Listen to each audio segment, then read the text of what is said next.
আলেমকে বলা হবে, হে আলেম, আপনি এখন জান্নাতের মধ্যে যেতে পারবেন না, আপনি এই জায়গায় অপেক্ষা করুন।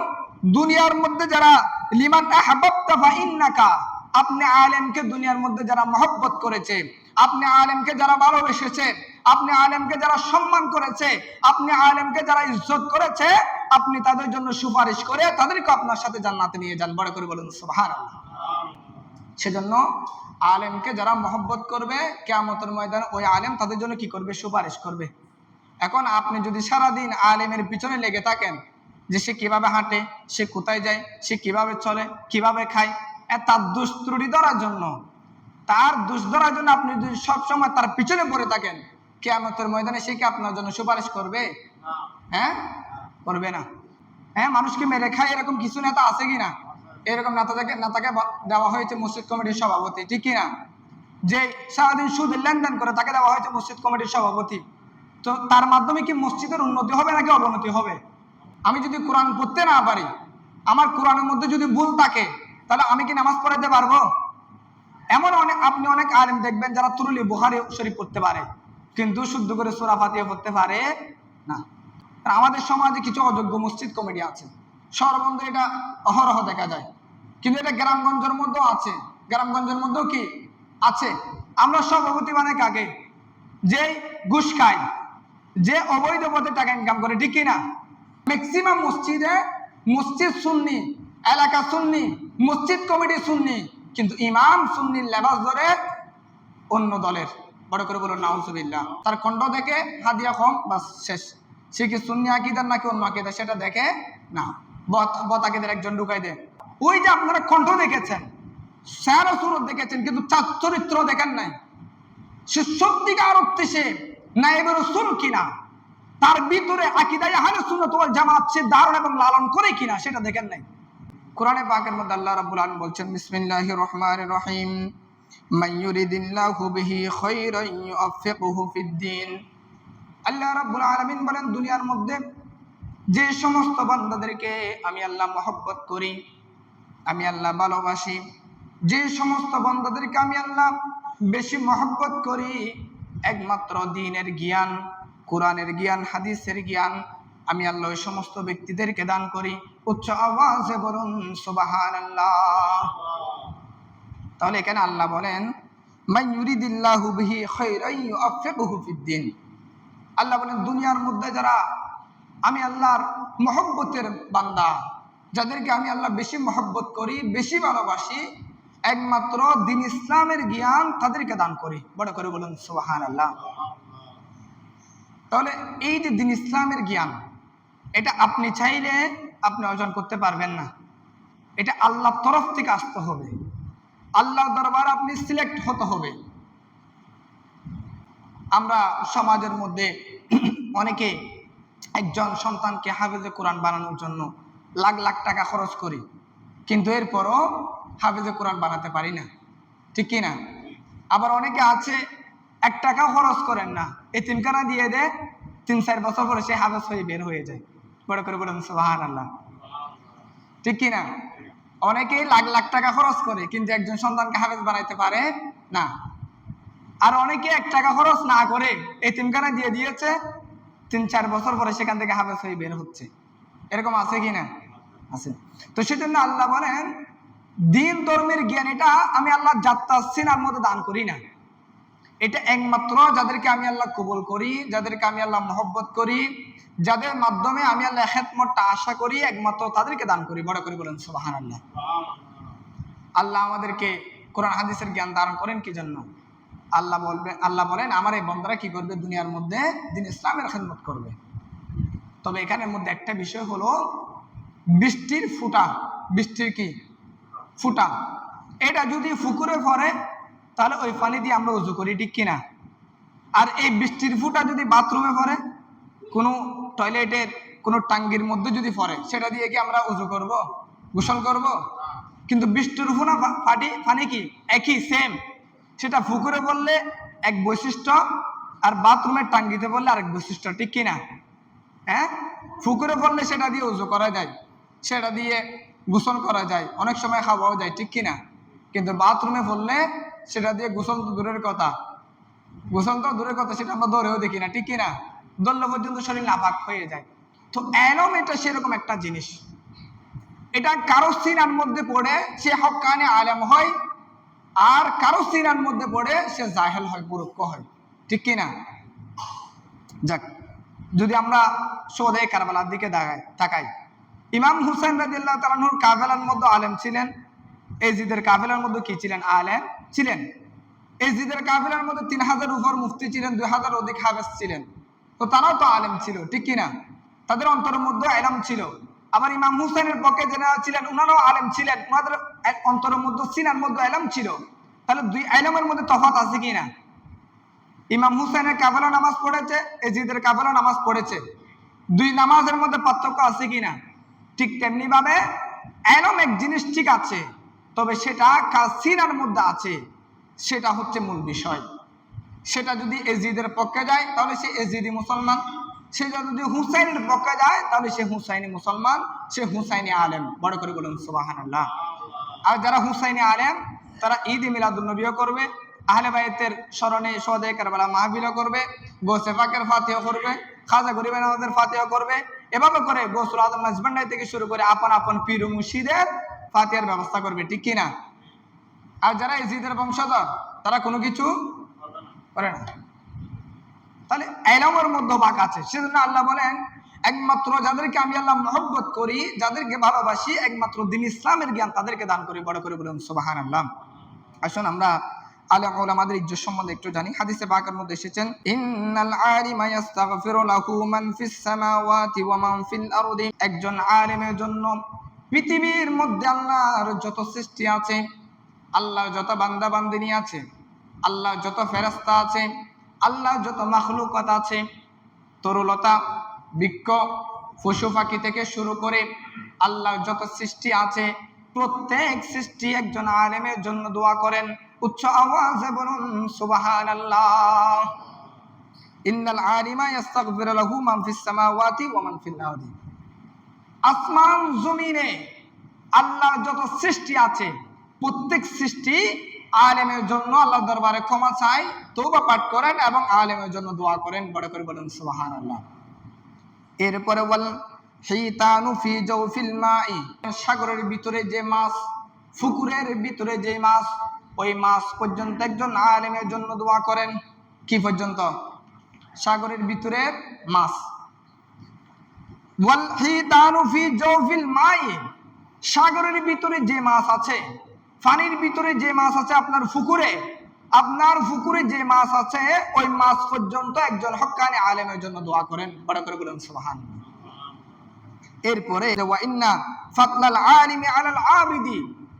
আবিদ ব্যক্তি, যে ব্যক্তি দিনও ইবাদত করে রাতও ইবাদত করে, তাকে বলা হয় আবেদ। তো নবী করিম সাল্লাল্লাহু আলাইহি ওয়াসাল্লাম বলছেন যে এরকম আবেদের চাইতো একজন হক্কানি আলেম শ্রেষ্ঠ, একজন হক্কানি আলেমের মর্যাদা বেশি। বড় করে বলুন সুবহানাল্লাহ। সেজন্য অন্য হাদিসে পাকের মধ্যে এসেছেন একজন নামাজি, একজন কি নামাজি, সে যদি সারা রাত নামাজ পড়তে পড়তে অতিবাহিত করে, আর একজন যদি আলেম রাতে ঘুমায়, তাহলে ওই আবেদ যে সারা রাত নামাজ পড়েছে তার নামাজের চাইতো ওই আলেমের ঘুম বেশি উত্তম। বড় করে বলুন সুবহানাল্লাহ। কারণ সেই জ্ঞানী, তার সিনার মধ্যে আল্লাহর ইলম আছে, আল্লাহর নূর আছে। বড় করে বলুন সুবহানাল্লাহ। সেজন্য আবেদের চাইতো, ইবাদতকারীর চাইতো একজন আলেমের মর্যাদা বেশি। সম্মানিত হাজিরিন, শুধু তাই না, এরপরে নবী করিম সাল্লাল্লাহু আলাইহি ওয়াসাল্লাম বলছেন যে ওয়া ইন্নাল উলামা ওয়ারাসাতুল আম্বিয়া। নবী করিম সাল্লাল্লাহু আলাইহি ওয়াসাল্লাম বলছেন নিঃসন্দেহে যারা আলেম তারা হলো আমি নবীর ওয়ারিস। এই নবীর ইলমকে যারা সিনার মধ্যে ধারণ করে মানুষকে হেদায়েতের পথে আহ্বান করে, মানুষকে সত্যের পথে আহ্বান করে, তাদেরকে বলা হয় আলেম, এবং তারা আল্লাহর দরবারে শ্রেষ্ঠ। বড় করে বলুন সুবহানাল্লাহ। সম্মানিত হাজিরিন, শুধু তাই না, এরপর অন্য হাদিসে পাকের মধ্যে হযরতে জাবের ইবনে আব্দুল্লাহ রাদিয়াল্লাহু তাআলা আনহু থেকে বর্ণিত, তিনি বলেন ওয়া ইউকালু লিল আলিমি ইশফা ফি তালামিজিকা ওয়ালাউ বালাগা আদাদাহুম নুজুমাস সামাই। আলেমকে বলা হবে, হে আলেম, আপনি এখন জান্নাতের মধ্যে যেতে পারবেন না, আপনি এই জায়গায় অপেক্ষা করুন। দুনিয়ার মধ্যে যারা লিমান আহাব্বাতা ফা ইন্নাকা, আপনি আলেমকে দুনিয়ার মধ্যে যারা মহব্বত করেছে, আপনি আলেমকে যারা ভালোবেসেছে, আপনি আলেমকে যারা সম্মান করেছে, আপনি আলেমকে যারা ইজ্জত করেছে, আপনি তাদের জন্য সুপারিশ করে তাদেরকে আপনার সাথে জান্নাতে নিয়ে যান। বড় করে বলুন সুবহানাল্লাহ। হযরত আব্দুল্লাহ ইবনে আব্বাস রাদিয়াল্লাহু তাআলা উনি বলেন, আলেমকে যারা মহব্বত করেছে, আলেমকে যারা সম্মান করেছে, তাজিম করেছে, ওই আলেম তাদের জন্য সুপারিশ করতে পারবে। বড় করে বলুন সুবহানাল্লাহ। সেজন্য আলেমকে যারা মহব্বত করবে, কিয়ামতের ময়দানে ওই আলেম তাদের জন্য কি করবে? সুপারিশ করবে। এখন আপনি যদি সারাদিন আলেমের পিছনে লেগে থাকেন, যে সে কিভাবে হাঁটে, সে কোথায় যায়, সে কিভাবে চলে, কিভাবে খায়, তার দোষ ত্রুটি ধরার জন্য, তার দোষ ধরার জন্য আপনি যদি সবসময় তার পিছনে পড়ে থাকেন, কিয়ামতের ময়দানে সে কি আপনার জন্য সুপারিশ করবে? হ্যাঁ, করবে না। আর যদি আপনি আলেমকে ইজ্জত করেন, কদর করেন, মহব্বত করেন, তাজিম করেন, ওই আলেম আপনার জন্য সুপারিশ করবে। এবং আমার নবী বলছেন, তারা হলো আমার ওয়ারিস, আল উলামা ওয়ারাসাতুল আম্বিয়া।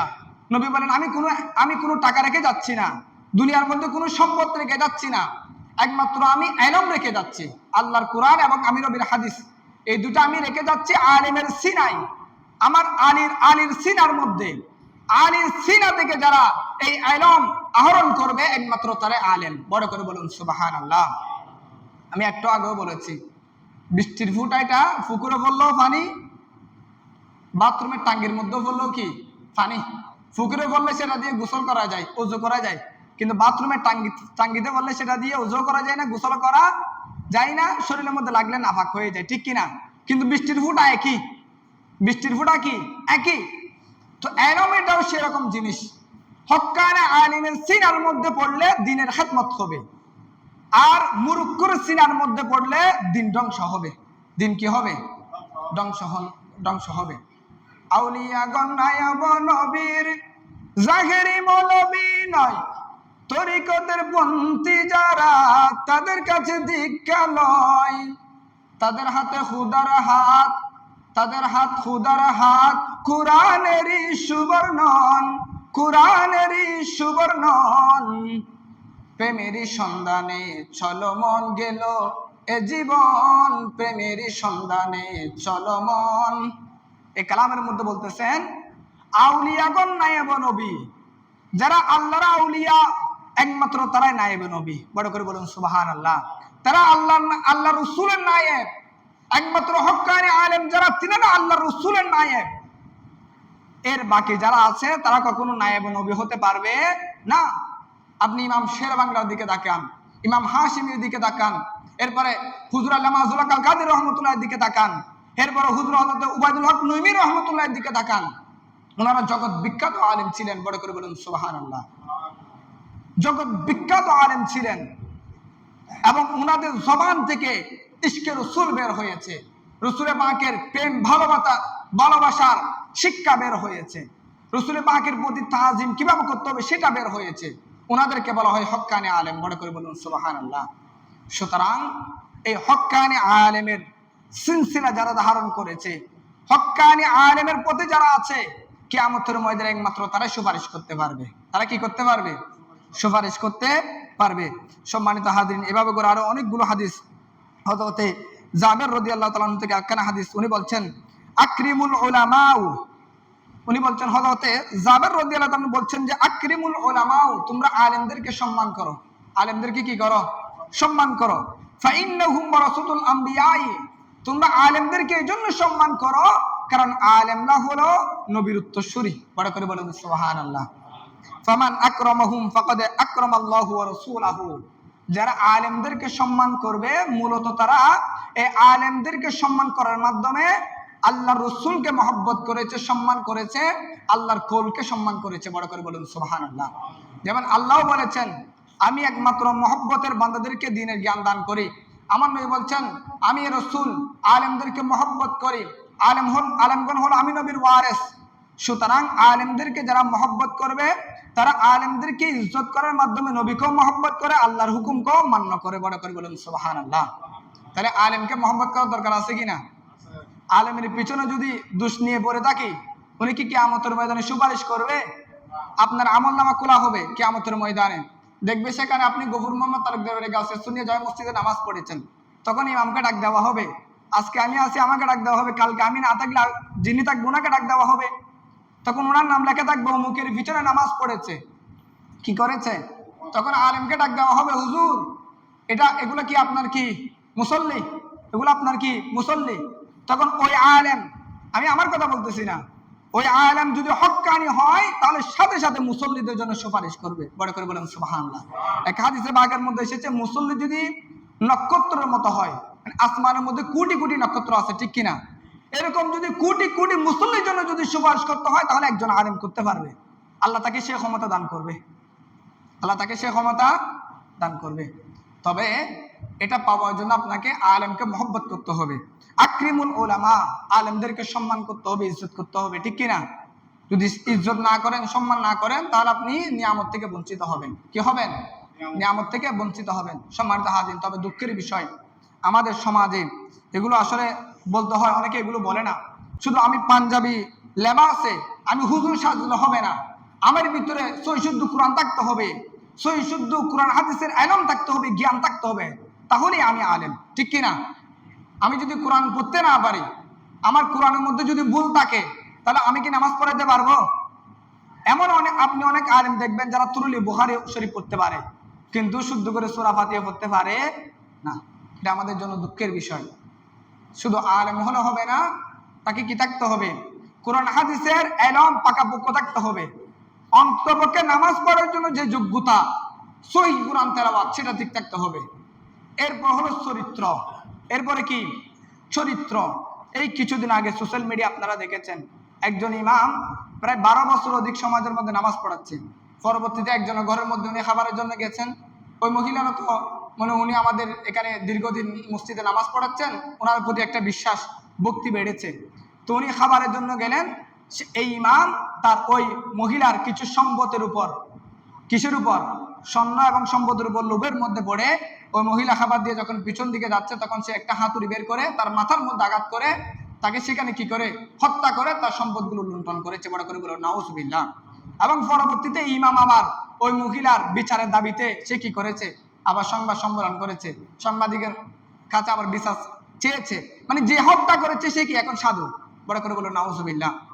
এরপর আমরা দেখি, এই যে কয়েক সপ্তাহ আগে ইমাম সাহেব বিভিন্ন ফরিকিয়ার জেরে অনেকের বিভিন্ন বেবিচারের মধ্যে লিপ্ত হয়ে যায়। এগুলো তো বলাও জঘন্য, বেবিচারের মধ্যে লিপ্ত হয়ে যায়। এগুলো কেন হচ্ছে? এগুলো হচ্ছে আমাদের কিছু অযোগ্য মসজিদ কমিটির মাধ্যমে। আমাদের সমাজে কিছু অযোগ্য মসজিদ কমিটি আছে, শহরবন্দে এটা অহরহ দেখা যায়, কিন্তু এটা গ্রামগঞ্জের মধ্যেও আছে। গ্রামগঞ্জের মধ্যেও কি আছে? আমরা সভাপতি মানে কাকে? যে ঘুষ খায়, যে অবৈধ পথে টাকা ইনকাম করে, ঠিক কিনা? কথা শুনতেছেন না আমার মনে হয়।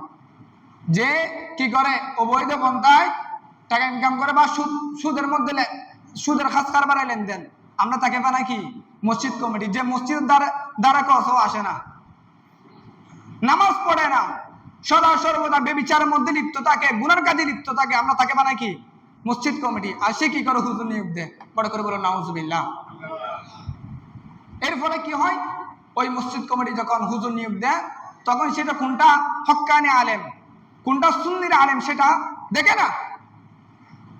দুঃখের বিষয়, আমাদের এই গ্রামগঞ্জে যদি আপনি ঘুরে বেড়ান, তাহলে আপনি এরকম অহরহ মসজিদ পাবেন, মসজিদ কমিটি সুন্নি, এলাকাও সুন্নি, মসজিদও সুন্নি, কিন্তু ইমাম হলো অন্য দলের। ইমাম কি? অন্য দলের, সুন্নি না। তো উনি কিভাবে প্রবেশ করেছে? এই আমাদের অযোগ্য মসজিদ কমিটির মাধ্যমে প্রবেশ করেছে। কারণ তারা আকীদা দেখে নাই, দেখেছে কোরআন কণ্ঠ, এবং দেখেছে কম হাদিয়ায় রাখা যায় কিনা, কম হাদিয়ায় রাখা যায় কিনা।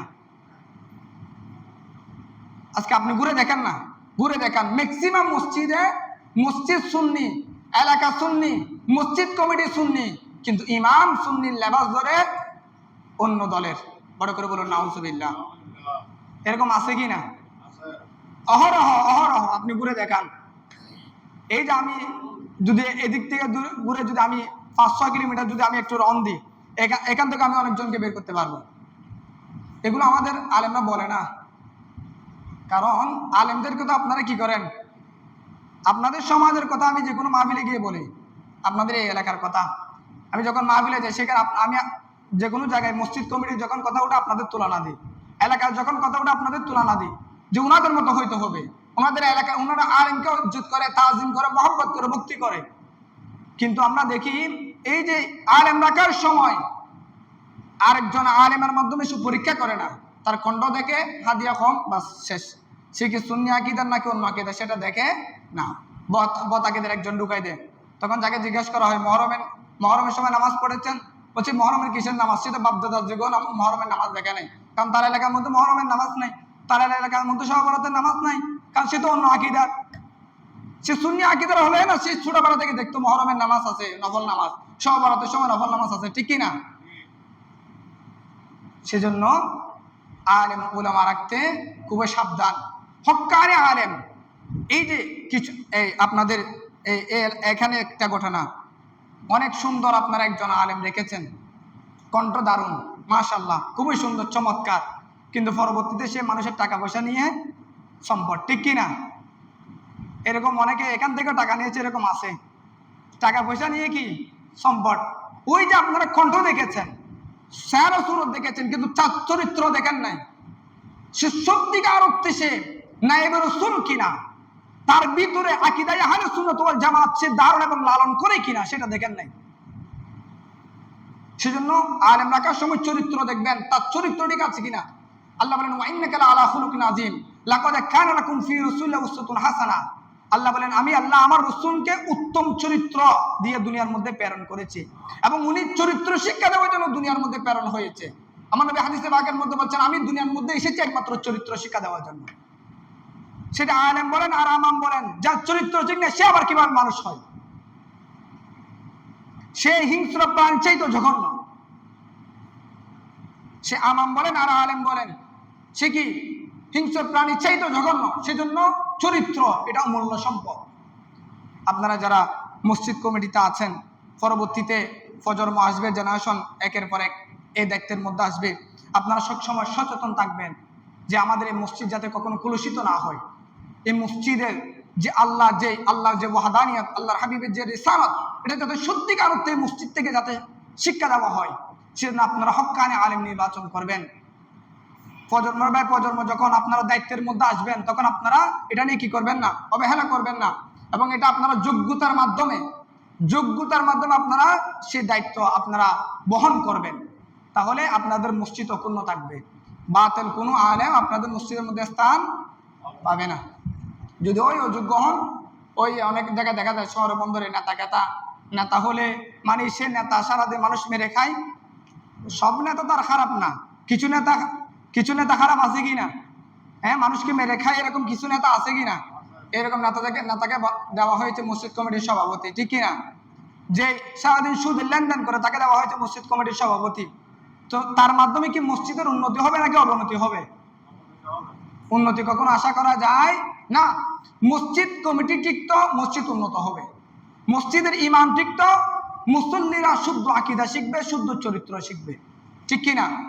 এখন যার আকীদা ঠিক নাই, যার চরিত্র ঠিক নাই, তার পিছনে নামাজ পড়লে হবে? সে কি আকীদা শিক্ষা দেবে, কি চরিত্র শিক্ষা দেবে? সেজন্য আপনারা মসজিদ এটা বড় দায়িত্ব, এটা আপনারা দায়িত্ব নিয়েছেন, আলহামদুলিল্লাহ। আপনারা সম্মানের সহিত এত বছর দায়িত্ব পালন করেছেন। আপনারা যেভাবে সম্মানের সহিত করে যাচ্ছেন, আপনাদের প্রজন্ম যারা তাদেরকে শিক্ষা দিবেন যে এভাবে করে দায়িত্বটা পালন করতে হবে, যাতে কোনো বতাকিদাকি না হয়, আমাদের মসজিদের মধ্যে এসে আমাদের মসজিদকে সমাজকে যাতে কলঙ্কিত না করে, এদিকে সজাগ রাখবেন। এবং যারা হক্কানি আলেম, আমি একটু আগে বলেছি বৃষ্টির পানির মতো, এটা পুকুরে বললে গোসল করা যাবে, বাথরুমে বললে গোসল করা যায় না, শরীর লাগলে নাপাক হয়ে যায়। তো এলম এটাও ইমাম হুসাইনের পক্ষে যারা আলেম ছিলেন তাদের সিনার মধ্যেও ছিল, এজিদের পক্ষে যারা আলেম ছিলেন তাদের সিনার মধ্যেও ছিল। এজিদের বাহিনীও নামাজ পড়েছে, ইমাম হুসাইনের কাফেরও নামাজ পড়েছে। তবে দুই নামাজের মধ্যে কি আছে পার্থক্য আছে, দুই আইলমের মধ্যে কি আছে পার্থক্য আছে, দুই আকীদার মধ্যে পার্থক্য আছে। এগুলো আপনারা অক্ষুণ্ণ রাখবেন, সদা সর্বদা আকীদা আহলে সুন্নাহ ওয়াল জামাতের মধ্যে মজবুত থাকবেন।